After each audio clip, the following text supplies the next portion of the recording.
Good morning, good afternoon, and good evening from wherever it is you're joining us in the world. I'm Jessica from CorpU, and I'd like to welcome you to today's webinar with our partners from Penn State. A few housekeeping items before we begin. All attendees are in listen-only mode. Should you have any issues or questions during the webinar, please don't hesitate to type a question in the question box, and I will assist you.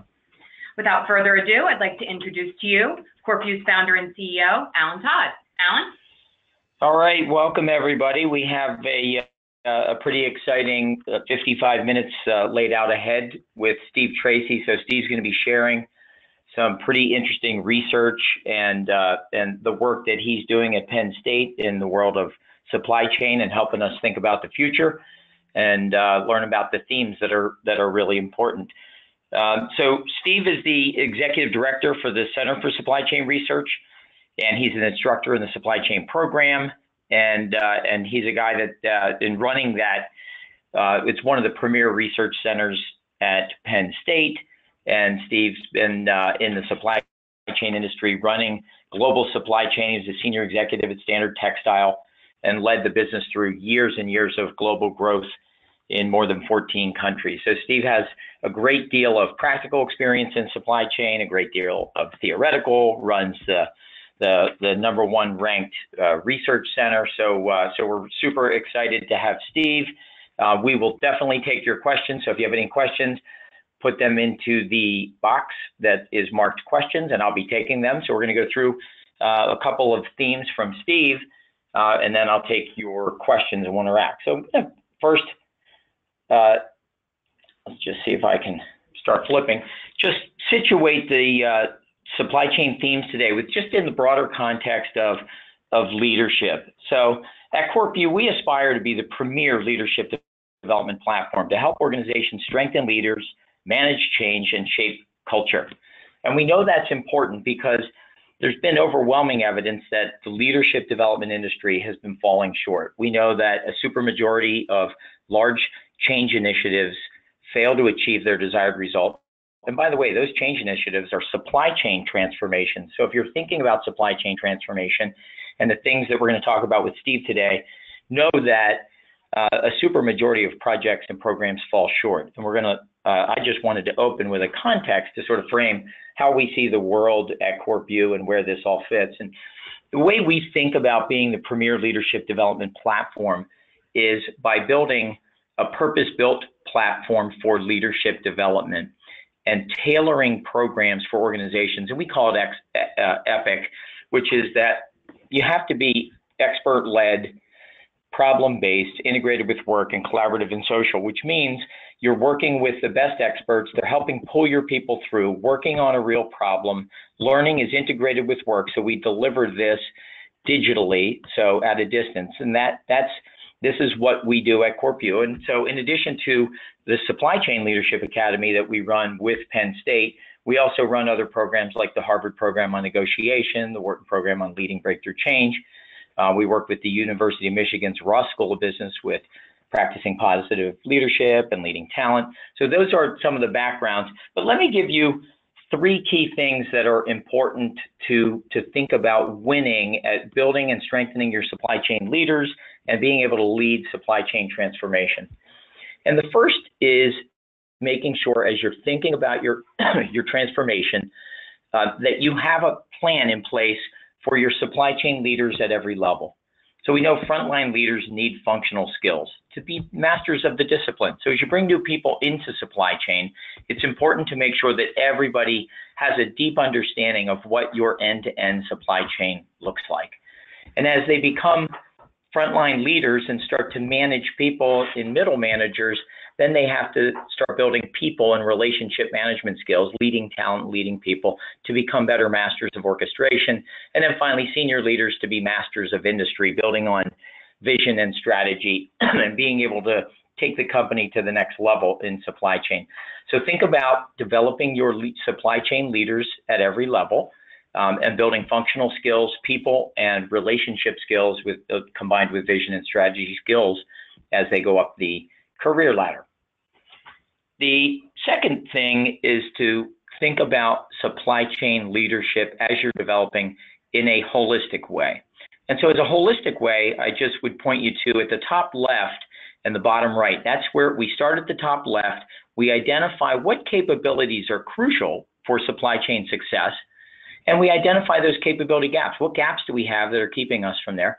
And at the bottom right, we finish with, there's an application project, and we solve real business problems.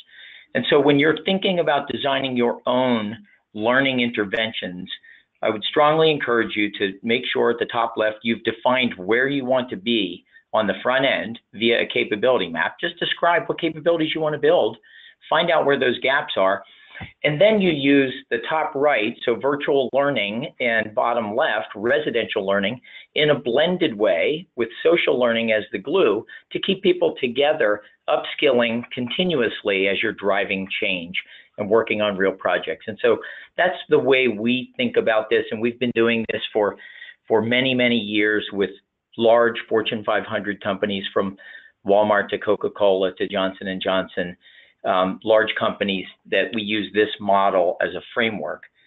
So think about that. And then finally, the biggest issue when you're driving large-scale change or you want to achieve supply chain transformation, these are the big six derailers. These are the things where you start at the left, we have a plan, we have a vision, and we want to get to the right where we successfully execute the plan.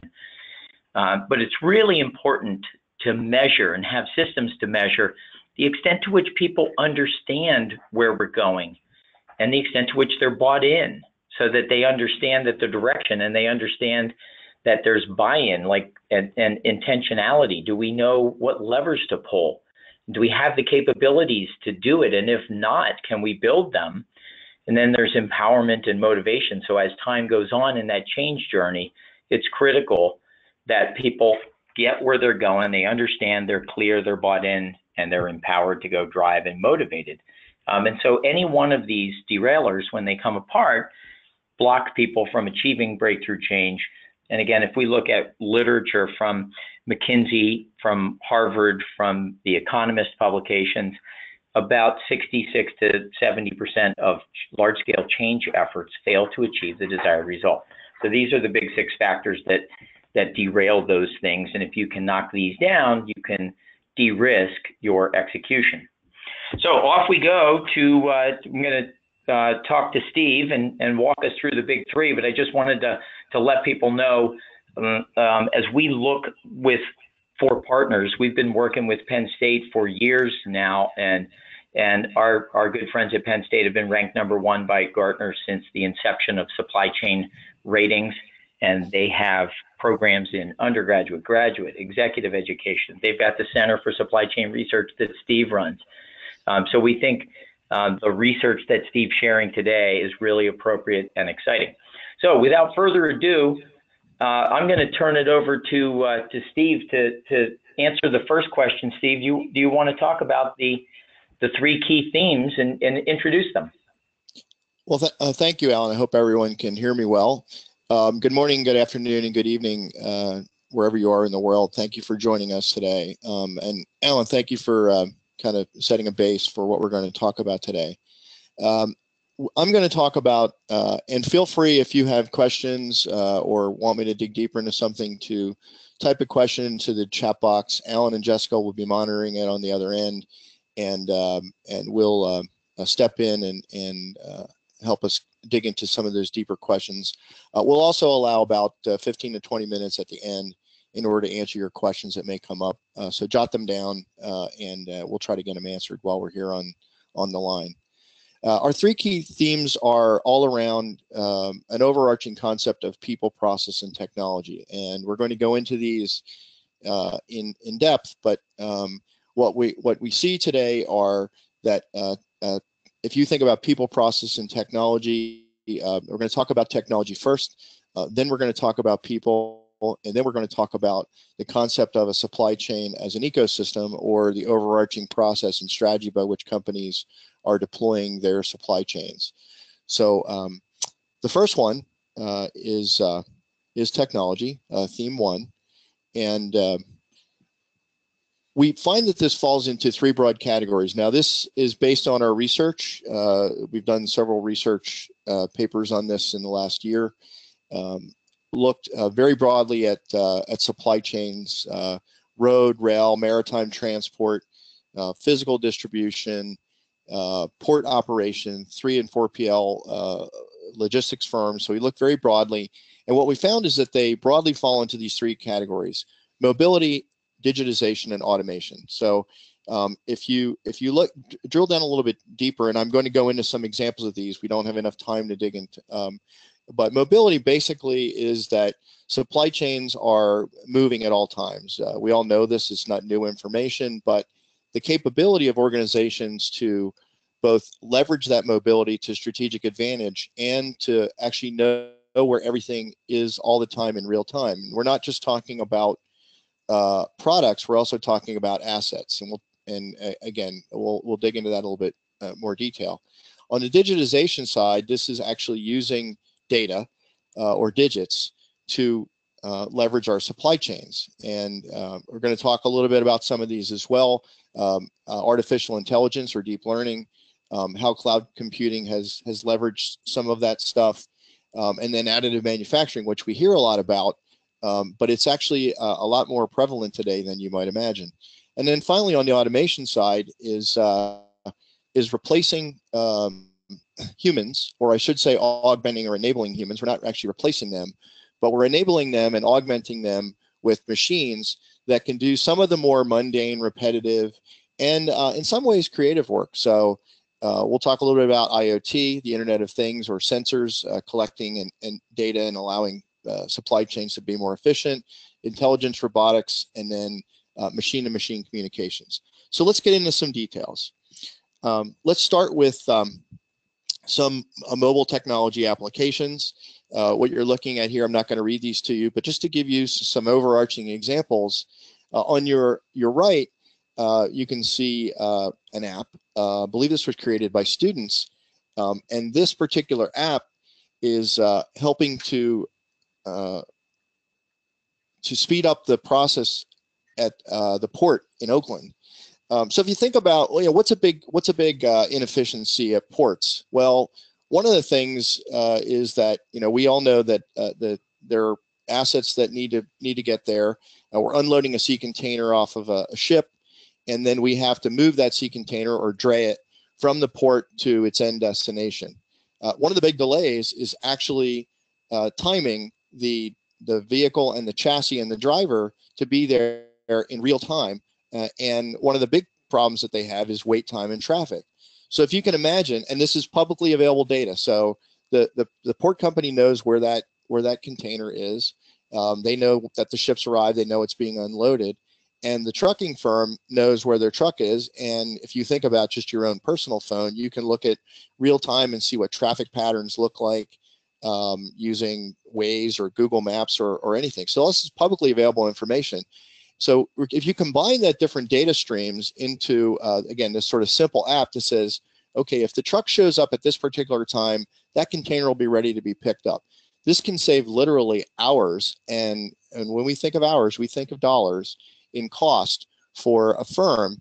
And it also moves our inventory faster, which is really important because we all know that inventory costs money and time costs money. So it's just a good example of a mobile technology application of existing technologies that already have existed for many years, but we call this combinant innovation. So, and you'll see that in some of these other themes. On the left, again, we're talking about telematics. So vehicles talking to a data center and letting them know real time, not only where the vehicle is, but if you think in terms of food security, if it's cold transport, is the food being kept at the appropriate temperatures? Is it going to arrive on time? And if so, can the dock be ready to receive it? So again, these are game-changing enablers that are existing now. I will point out that none of what I'm talking about today is really all that prevalent, but these are emerging technologies, and we're going to see them deployed in a variety of different ways. So if we could move on to digital and look at that a little bit. On your left, you'll see augmented reality. So in this particular example, we're all familiar that we've moved from the old paper picking to maybe voice activated picking. And of course, we're enabling this also with conveyors and other systems to read data, check barcodes, check RFIDs. But there's still a fair amount of humans involved in the picking process. If you've ever been in a Amazon warehouse or seen a video of it, you know that there's a lot of people there picking orders for us on a day in, day out basis. Well, we can improve their productivity. So one step up from voice pick is this AR picking, where what it's doing is it's actually giving the operator the opportunity to visualize in sort of like almost like a game environment how they're actually going to physically do the pick. This minimizes the amount of effort that the picker has to do. It makes it more accurate. And we're seeing in places where this is being trialed and testing, improvements in productivity of anywhere between 10 and 30%. So it's a significant improvement. And again, it's just another, augmented reality is not new, but we're taking this enabling technology, marrying it with a human, and then having him or her improve their productivity and improve things like safety and efficiency. On the right, which is becoming more and more prevalent, another use of digitization is additive manufacturing. Now, we could spend a whole webinar just talking about 3D, as you may know, as 3D printing, but 3D printing is one form of additive manufacturing. We could spend a whole webinar talking about this. But what is it doing to supply chains? Well, first of all, instead of sort of the traditional manufacturing method where we would make parts in, say, bulk, as opposed to a job shop where we would make them in one, we're using machines and digits in order to move parts around and have them manufactured anytime, anywhere, any place, as long as the machine to produce it can be physically located there. Why is this going to be a big impactor? Well, if you can think about things like spare parts, and not just in the fact that making spare parts for existing technologies, but even retrofitting older technologies. If there are companies that say have machines that are 30, 40, 50 years old, and the original suppliers of those machines no longer exist, or the part suppliers no longer exist, we can actually go back now, scan a part, load the digits into a system, and then print that part out for a replacement. So this is going to extend the useful life of assets over a long period of time as well. So it's not just going to be about improving uptime and reliability, it's going to be about extending the useful life of assets over time. Finally, let's look at automation technologies. And in automation technologies, there's a lot of stuff going on here. I'm going to focus on the automated vehicle. We hear a lot about autonomous vehicles, and we know there's a lot of things being worked on. What you may not know is that it's not just about cars, it's also in trucks and in aircraft. So I'm working with a firm out of Pittsburgh called Near Earth Autonomy, who are researching creating autonomous aerial vehicles to actually move you and I and physical products around with no flight crew. And that's not that far away. But we are familiar with autonomous vehicles. We've seen them. They're kind of unique and a little bit kitschy. What you may not know is it's probably not that far away that we're going to start to see trucks. So if you look at the picture on your left, you see a platoon. Platoons exist today. It's not new. Trucking companies have been using this for a long time. And if you can imagine, let's say to start with, a drivered vehicle or team of driver vehicles driving the front truck, and the other ones are actually all operating off the one behind it. Now you say, well, that's pretty interesting technology. Actually, in a lot of vehicles, this already exists today. If you have a driver-assisted cruise control that does this, many cars today, you can set it and it will keep your car at a safe speed, at a safe driving distance to the cars in front of you. So this technology already exists. It's just being deployed on a grander scale. So I don't think we're too far away from being able to see automated vehicles working in tandem, and then ultimately going to autonomous vehicles. And then finally, on the last slide here, let's take a look at some robotics. So robotics are more prevalent today. Next slide, Alan, please. Robotics are more prevalent than you might imagine. We've seen a lot of these in factories, but they're showing up in lots of other places. For example, an unmanned aerial vehicle. Well, you may not know this, but in a lot of shipping yards today, where a large number of either sea containers or trailers are stored, companies are using drones in order to fly around the yard several times a day and take inventories and make sure all of the vehicles or boxes are located exactly where they're supposed to be and take an inventory. This used to be done manually by hand. Someone would have to physically walk the yard. Now you can set up a drone and go do it. It's got a little camera on it, takes a picture, and you've got real-time information on where everywhere. I don't have a picture of it here, but you may have seen in the news is that Walmart is using in their stores a vehicle which travels up and down the aisles and looks for empty shelf space. And this is communicating to the folks at Walmart where they need to replenish stock so that when you as a consumer step into the store, that product is immediately available. So these technologies are already being deployed. Again, many of these I mentioned are not on scale, okay, but we're ready to see them start to be deployed in a grander way. The big question here, which is what I want you all to think about, is where are you going to invest? So I could go on and on about the hundreds of technologies that are out there. Again, if you ask me, I'm going to tell you I can't recommend one over the other at this point because there's been no demonstrated proof that's one going to be the dominant technology. But where are you going to invest to create strategic competitive advantage for you in using these enabling technologies? And that's something that you really need to think about, and it's going to be unique to your business. So let's move on to our second theme. Hey, Steve. Sure, Alan.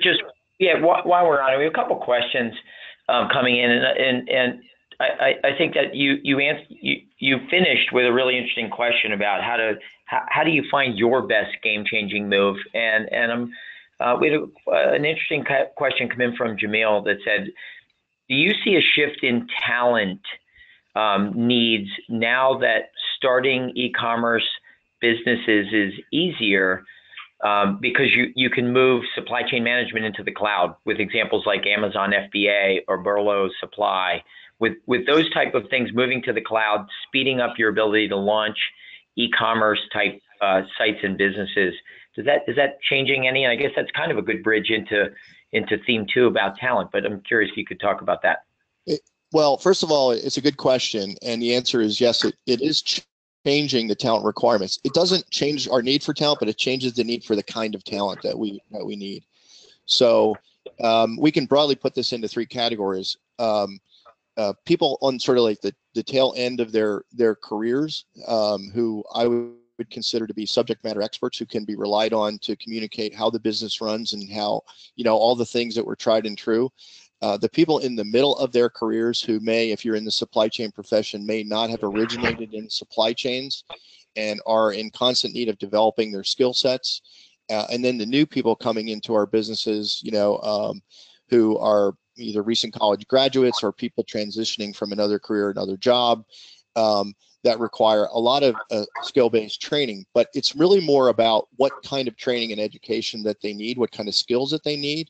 And they are becoming less and less about the what I call the blocking and tackling stuff, although that's necessary, but more about understanding data, how to use data, and how to use enabling technologies in order to leverage that. We used to, at least in my generation, we used to go to the it wasn't even called IT, it was called I don't remember now. We used to go to them and say, hey, I need you to print me a report, and we'd wait a couple days and it would come back. And then we've moved to, okay, I've got some of these technologies on my desk, I can do some of this work myself. But now we're at the stage where there's so much data and so much information and all these very complex technologies that people have to learn how to not only do their own data analytics and make decisions based on those without the assistance of others, but also where to deploy these enabling technologies. So I think the skill sets are changing, and it depends on where you are in your career, what your role is going to play. Hopefully I've answered that question appropriately. Yep, thank you. That was very helpful. And as you think about these game-changing digital technologies, the next question that came in, and you described the changing skill sets. It seems like it's heavily steering towards becoming technology literate or technical fluency in the supply chain profession. How far away is blockchain? And what do you see as the implication of that is our next question. Oh, great question. So blockchain is further along than you might imagine. A lot of us think of blockchain as the underlying technology with cryptocurrencies, but in a supply chain, it's applied very differently. In a cryptocurrency, the transactors are anonymous and the data is public, and it's done that way in order to create trust. In supply chain, the transactors are public because we have to know who we're doing business with, but the data is private, so it's in a private network. It's being deployed and tested now in places like Walmart with its suppliers on food trust and food safety. It's being deployed in the financial, actually all of the banking and sovereign countries are interested in this because it will improve the speed at which cash flows from the order to cash cycle, which now can take up to several days or even weeks in order to finish a transaction. It'll actually speed that up. There are several consortiums out there. I don't want to go too far into blockchain. Several consortiums working on improving the underlying technology, or the fabric, if you will, by which these technologies improve. And their purpose is to speed it up. So Visa today can process, say, 60,000 transactions a second. With blockchain, because it is a more complex system, the transactions, say for Bitcoin, are only in the tens of transactions per second, which is way too slow for business application. With the improvements in the fabric and the channels by which blockchain is being used in these private networks, we're approaching in the tens of thousands of transactions per second. And when we get up to that sort of processing speed and the underlying fabric and the standards by which the blockchain will be used, it'll become more prevalent in the way in which supply chain and financial transactions are recorded and used. All right, thanks for that, Steve, and thanks Chun Chang and Cindy. Multiple people questions coming in, so folks, keep your questions coming in for Steve Tracy from Penn State University Center for Supply Chain Research. Keep them coming. We have some more questions coming, which I'm going to get to next. But before we get to the next set of questions, which are around talent coming in, Steve, I'm going to toss it to you to talk to us about theme 2. So our second theme is talent, and broadly the quest to find, retain, and develop supply chain talent. So we need to do all of these things. It's not, first of all, there are some trends, and some of the major trends are, if we jump to the next slide, Alan, some of the major trends are pretty well known to us, but I'm just going to go across them quickly. First, there's a shortage of talent. This is not new news, and research has shown that demand exceeds supply by, in some estimates, a ratio of 6 to 1. Why is this? Well, part of it is retirement. So we're at the end of the baby boomer era. Most of that workforce will retire by 2025, and there's not as many Gen Xers and millennials entering the workforce. Second thing is that there's a growing demand for supply chain. So whereas if we go back only 20 years, supply chains were, well, the term didn't even exist, but supply chains were broken apart into the various functional pieces, and they were very siloed and functional. Now that we're working with supply chain as an ecosystem, which is the last part we're going to talk about, we realize that we need more supply chain professionals and less professionals in other areas. And then finally, believe it or not, there's actually a faculty and a shortage of being able to teach new students coming out. So there's a sort of like a perfect storm effect, which I think was the title of Dr. Craighead's paper a few years ago, of supply chain talent issues. So what are the repercussions of this? Well, we have to figure out how to backfill and upskill and groom the people that we have. So it isn't that necessarily that we have a shortage of talent overall, but in the supply chain side, there's a real dearth of it. And what I think some of the leading edge companies are doing, what we're seeing is they're recognizing the fact that, number one, is we can take advantage of the longevity and the subject matter experts that we have internally, and we need to keep and retain those and continue to develop their skill sets and their talent all the way through retirement, and maybe even keep them on longer than we did before. The number two thing that we need to do is we need to upskill. So the question was asked before is like, what kind of skills do I need? Well, believe it or not, now, besides understanding how, say, transportation works, you need to understand data science, okay, in a much more detailed way than you did before. How do I use data to make decisions efficiently? And this is leveraging the talent, because if I can take large amounts of data, get it down to just a few simple facts or issues that I need to deal with, and then make decisions from those quickly, I can leverage that talent in a better way. And then, of course, we need to bring in new talent, right? There are tons of universities, and I can continue to see universities adding programs. If I look at our peer schools, you know, the Michigan States, the Tennessees, the Arizona States, Rutgers, Ohio State, I'm probably missing a few here. They are putting out some incredible talent. I get to see these students in like case competition and everything, but there's just not enough of them. So we can't solely rely on talent from universities. We have to also create talent internally. Hey, Steve. Yeah. Just a question. So Gallup says they did a 142 country study, found out that people are about 13% engaged, and 13% of people are engaged in their work, and 24% are actively disengaged. And Mercer Consulting, the HR consulting company, they did a study that somewhere between 28 and 56% of employees want to quit in their studies. And I'm wondering, what do you think about those facts against the whole population, but specifically as they relate to supply chain? Well, jump forward to the next slide, Alan. I think this sort of answers your question. So supply chain can be, and I think is an exciting career profession, but it's only that way if we continue to develop talent. I mean, the two main reasons, a lot of people think that people quit their job because of pay. All the research has shown for many, many years that's not really true. And this has changed with the millennial and Gen Xers, but broadly speaking, I want to feel like I'm adding value to the organization that I'm in, okay? So I want to feel like I'm doing something creative and innovative, and I'm contributing to the overall mission of the organization. Number two, the number one reason people quit is that they don't like their boss. Well, they don't mean like in terms of like, you know, get along with or have fun with. It's that their boss is actually growing and building their skill set. And so these are the two main reasons. So what it tells us is that in order to keep and retain the talent that we have, is we have to continue to give them new and challenging work to do, and we have to continue to develop their skill set. And if you think about it from a competitive perspective, this makes perfect sense. Supply chains compete with one another, supply chain to supply chain. If our supply chain is more innovative, more creative, developing quicker and growing faster, and this translates into growth in the business, our people are just going to be more excited because they're going to feel like they're adding value, right? And the only way we can do that, the only enabler to that, is to continue to develop and grow that talent.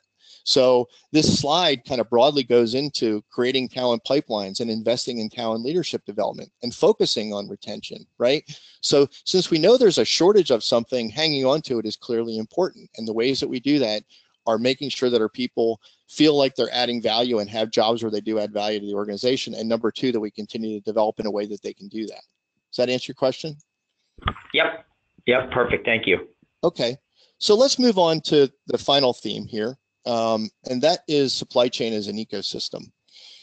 As we all know, supply chains are very complex, okay? And with the advent of global trade, say going back to the WTO in late 90s, which seems like a long time ago, but it isn't.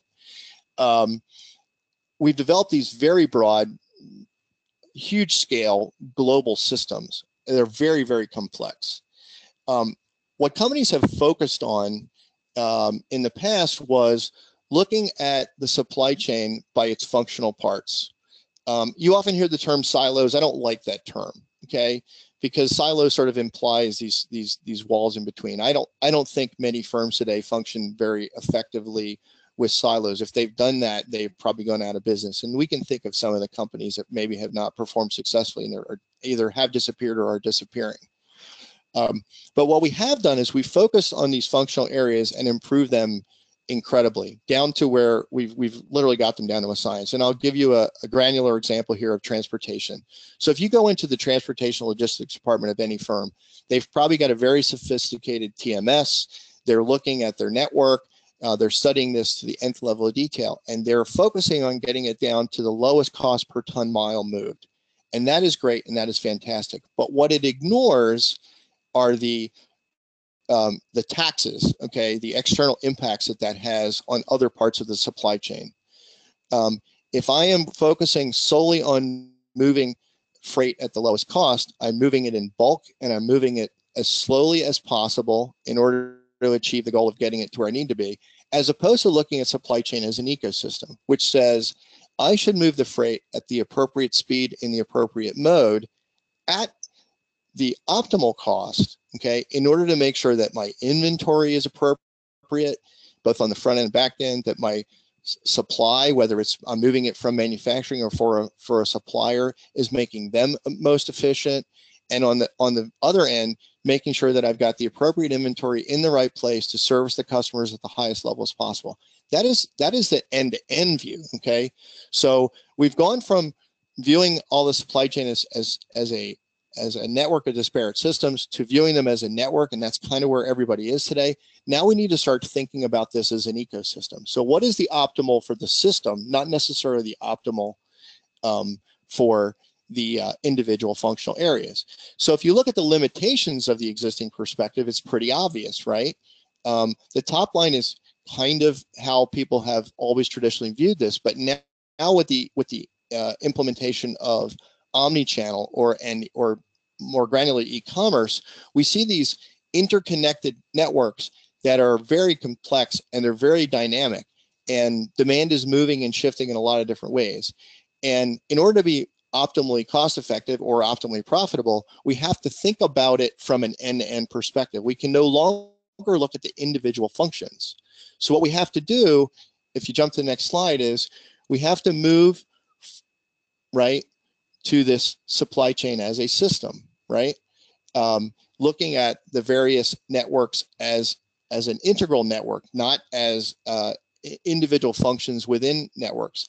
And how does this translate into people? Well, if trying to compare this to an ecological system, we can think of the individuals or our supply chain professionals like an organism within an ecosystem, right? There's a symbiotic relationship between all these. There is actually a connection between the procurement professional and the marketing professional, or the procurement professional and the transportation professional. They're not operating independently from one another in an optimal system. If they are, they may be optimizing their individual function, but they're not optimizing the overall system.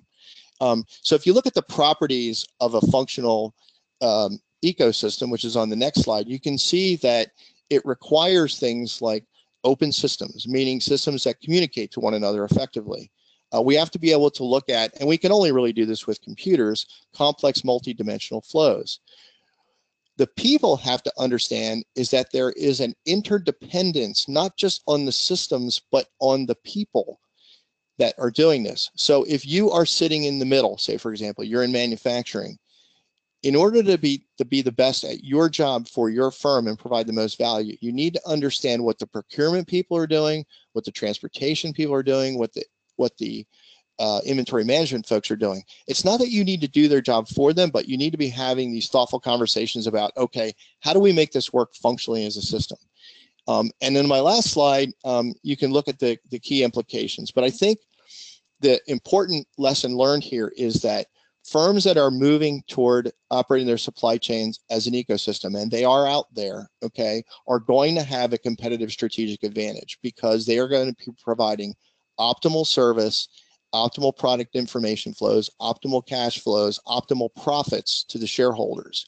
And that is anytime that you're doing anything better than your competitor with a strategic advantage, meaning it's not easily copied, okay, over the long run, you're going to grow faster and eventually capture more market share and more profits. All right, Steve, I think if you're done with the ecosystem theme, we're going to move on to the question period. Are you okay with that? Sure. Yeah, I went through that quickly. I apologize to everyone on the line. We try to get, these are three big themes. We could spend an entire webinar just talking about any one of them, or even more granularly just talking about just some of the lower level details, but happy to answer questions at this point. Yep. So keep your questions flying. I'm aggregating them together, but here's an interesting one on talent from Stephen. Why do students choose supply chain, and what do they expect when they enter the workforce? And if we understand that, we can develop them and upskill them. So curious to get your thoughts on that. Why do they choose it, and what should they expect when they enter the workforce? Yeah, real interesting question. So if you think of some of the other professions, finance, marketing, accounting, students are being exposed to this stuff in high school. So they kind of come into it knowing a little bit about what to expect and maybe attracted to those particular professions because they knew about it. I would say for most schools, and this is definitely true here, when a student comes to Penn State, they're not really quite sure what supply chain is. Now they are if some of the more progressive high schools are doing some supply chain programs where they're getting students interested in it at the high school level. And then you may have a parent or a close relative that actually works in a supply chain function, so you know about it. I often joke about my own children who I worked in the textile business, and for many years I think they thought I made quilts for a living. That was their way of describing my job. But a lot of students don't really know when they enter college what supply chain is. Then you get to a place like Penn State or Michigan State or Arizona State, and you realize once you start taking your courses, we have an introductory course, SCM 301, that a business student needs to take, and they get excited about it. But how do they really get excited about it? Well, it's by companies coming here, and I suggest that you do this. Go to your local universities, especially ones with a supply chain program. Talk to the students about what you do. Get them excited about the profession. So that's sort of a key element. When they're here, we expose them. Penn State, like other schools in our peer group, expose the students to the broad aspect of supply chain. So they learn about procurement, they learn about manufacturing, they learn about physical distribution, they learn about data analytics. And then when they do their internships or co-op programs, they go to companies and they get a chance to experience these firsthand. So that is the way in which students are sort of entering the supply chain space. They're finding it very exciting and dynamic for two reasons. One is it's fun. So if you have the right skill set for that and you've been exposed to it, you realize it's a great profession. There's a great opportunity for career progression very quickly because of this shortage of talent. So, and because a lot of the traditional talent in supply chains tends to be functional, if you can come in with a broader knowledge, you can move up in the firm faster. And finally, it's a seller's market. So the students, both at the graduate and undergraduate level, are entering the market at fairly high competitive salaries compared to other areas like accounting and finance. So there's a lot of things that are driving students into the space. We still don't have enough to fill all the jobs that are out there. Yeah, I think it's such an interesting topic, just on the student side and onboarding. Can you talk a little bit about any supply chain credentials that might be useful in the workplace? So let's just think about it this way. A couple of questions came in that the theme was, how do you move into supply chain? So let's not talk about students, but maybe people that are in their career 5 years, 10 years, they're in the business. They work somewhere in one of the functions, and I think you and I have talked about this for years, Steve. And these people don't have a basic supply chain degree, or they don't have that, or they're. How are you guys advising people to think about either achieving supply chain credentials or building those skills needed to have an end-to-end view and mindset and an understanding? Great question. So I think you can look at this as a pyramid. First, a plain and simple fact, I play this game sometimes in large audiences when I'm speaking, and I ask people if they have supply chain in their town on their business card to raise their hand. And then I ask them to keep their hand up if they have any formal education in supply chain, meaning you got a degree in supply chain, operations management, business logistics, industrial engineering, and 85% of the hands go down. Not a big surprise. Supply chain programs have now operations management, business logistics, and industrial engineering have been around for a long time, but supply chain by itself has only been around for less than 20 years. But even with that, what you find is a lot of, I always tell people it's great news. Supply chain is where smart people go to become successful. So you might have started off in maybe an engineering role, or maybe a finance role, or an accounting role, or a marketing role, or some other, my traffic manager used to have a Spanish degree. But smart people get attracted to supply chain because it's interesting, creative, it requires a broad set of skill sets. That being said, organizations need to think about their talent pool from an educational perspective in the following ways. You should have a certain number of subject matter experts, and those subject matter experts should be trained in what I call sort of the strategic and tactical levels of supply chain. And we can get this through internal training. Companies do this, maybe not as effectively as they should, but they do. We can get this through universities. through graduate education. We offer a graduate program, MIT does, a lot of the major peer schools do. You can get it through a graduate certificate. So maybe you don't need a full-on degree, you don't need 30 credits, so you can get a graduate certificate. But as we move down the pyramid, we can think about it this way. At the top, we should have a certain relatively small number of people with graduate level education in supply chain. Then below them, we should have a certain number of people with graduate certificates. And then we get into the real meat and potatoes, the bulk of the organization. These people don't necessarily need degrees, okay, but they need some level of formal training. We can get this from universities. We can get this through partnerships like ours with CorpU. And the nice part of what we're doing is we're doing it on a collaborative basis. So it's team-based supply chain training, looking at it as an ecosystem end-to-end. You can get this through some other professional organizations, ISM, CSEMP, APICS. That is more cognitive knowledge. It's not necessarily collaborative knowledge, but there is a place for all those to exist. All of those are different places where you can get the kinds of education that you need, and you need them in various levels of degrees throughout the organization. So there's not any one place, there's lots of places, but you should be taking advantage of all of them to have the best educated talent pool that you need. Yeah, thank you for that, Steve. That was very helpful. And shameless plug alert from me, the CorpU Penn State Supply Chain Leadership Academy. Anybody has any interest, certainly let us know after the webinar. It is a wonderful way to get the world-class supply chain research coming out of Penn State driven in a tailored way into your business. Okay, so next up, I have a question from Roddy Martin from Oracle. And the question is, how can business leaders contribute to the momentum of this fundamental change? And it requires different leadership than IT in the past. And what role should they play to ensure initiatives are value-adding to the business? Wow, that's a meaty question. Well, let me start from the perspective of saying that organizations need to recognize that supply chains are and can be a strategic competitive advantage in your industry. They have traditionally been viewed as sort of a back office operation. Many firms now we're starting to see a number of organizations recognizing this by creating a C-suite executive. So you've heard the term chief supply chain officer. In many cases, this is replacing the chief operating officer. I'm not suggesting anyone should do that. I'm just saying what firms are doing. But having leadership recognizing the supply chain is and can be a competitive strategic advantage is the first step. It all starts at the top of the organization. Even if you don't do that, having your executive team recognizing that the supply chain is and can be a strategic competitive advantage. And then you start to think about the talent pool that needs to go with that, right? So it's no longer, we just need a guy or lady to run the transportation department, or we just need a guy or lady to run the distribution center. No, we need to start thinking about this at the strategic level. So you see things like centers of excellence popping up in organizations.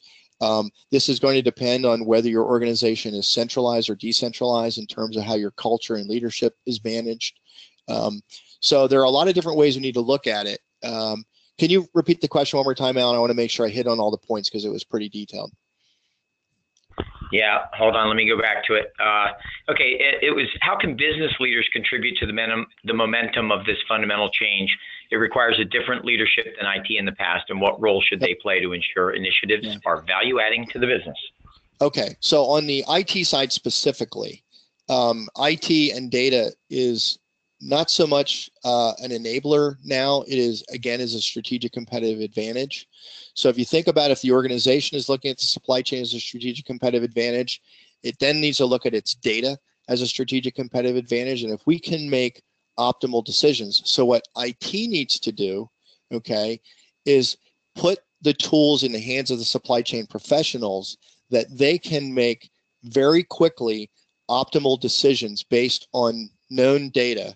And so this can be through dashboards, real-time data updates, IoT. We're collecting information, analyzing and presenting it in a way.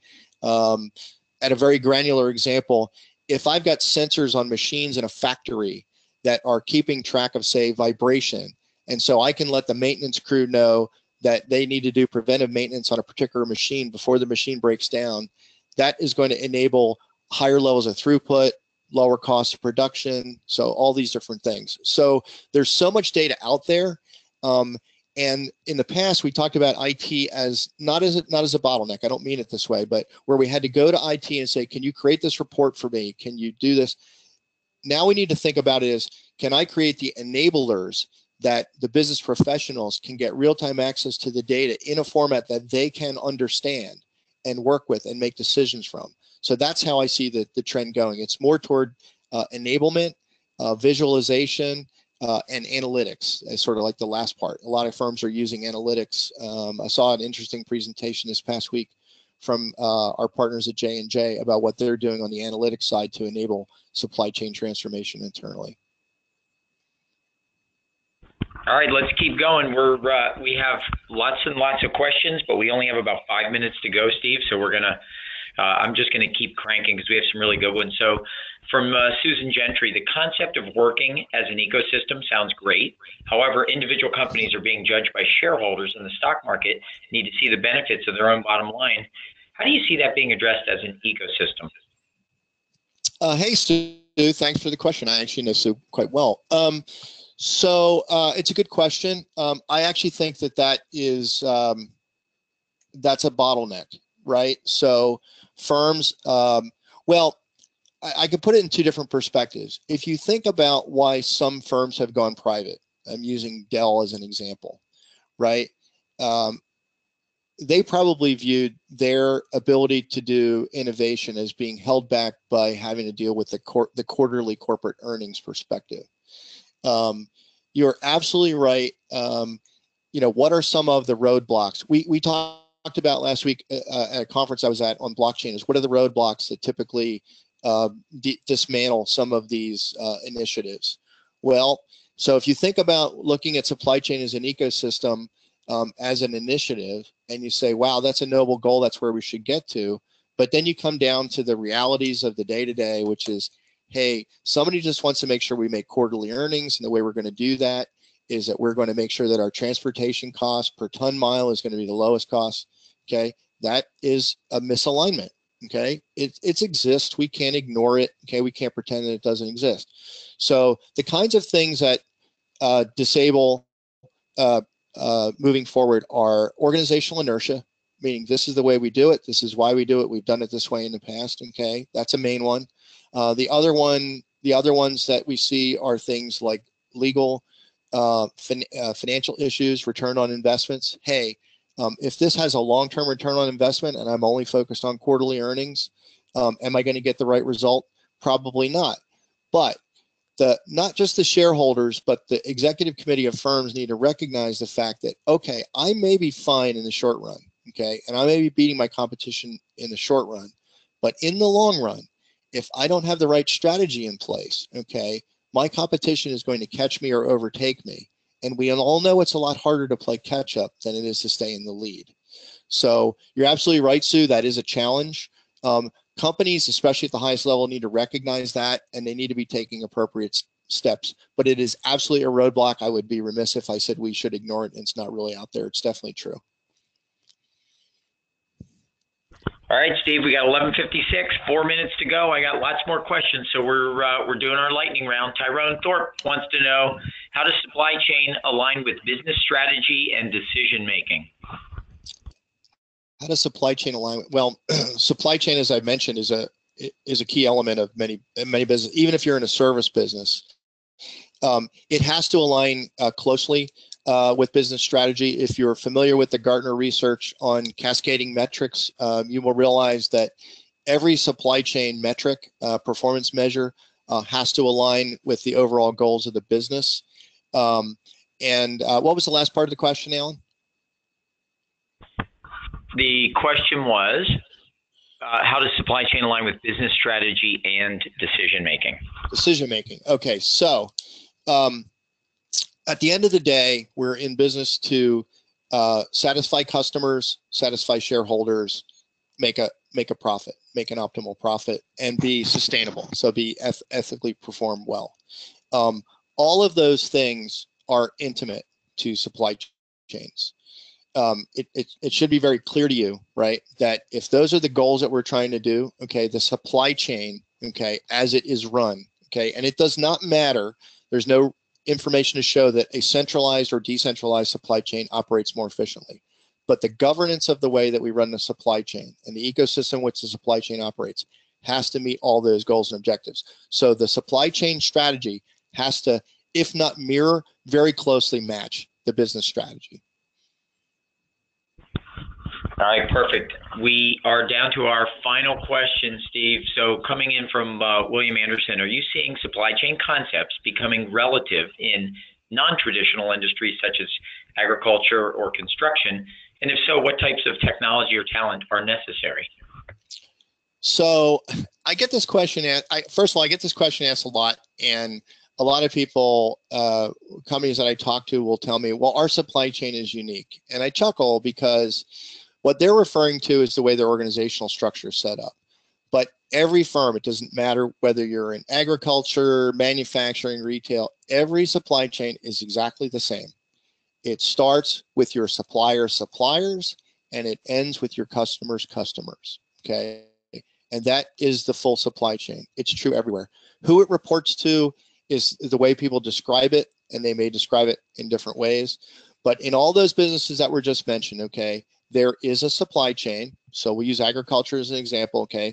There are people providing the equipment to facilitate the farm.